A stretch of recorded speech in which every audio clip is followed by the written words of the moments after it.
Hi, I'm Marc Dion. I'm the lead columnist for the Herald News in Fall River. I have been for about 15 years.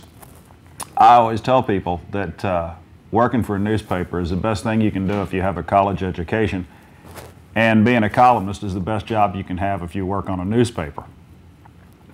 Of course, writing a column isn't all I do. I write, local news. I cover Somerset. I've covered business. I've written restaurant reviews.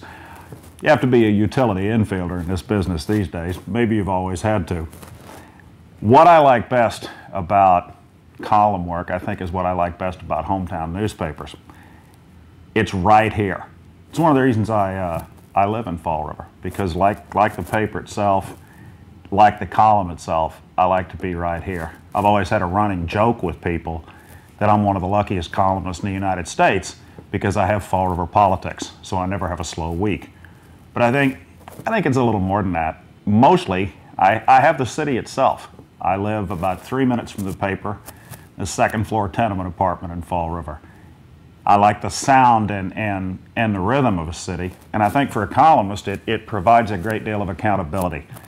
People talk to me in diners and restaurants and the grocery store and bars and corner stores and everywhere else, and you get a sense of the rhythm of the city.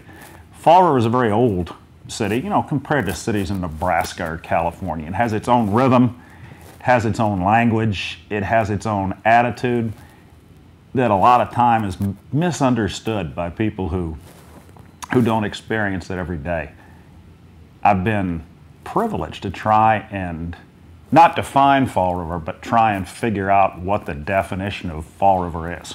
To be able to record its, its sights, its sounds, its rhythms, and yeah, sometimes it's stupidity. You can do that if you're lucky as a columnist. I think you can only do it in a hometown newspaper, and I hope to keep doing it for as long as they'll let me.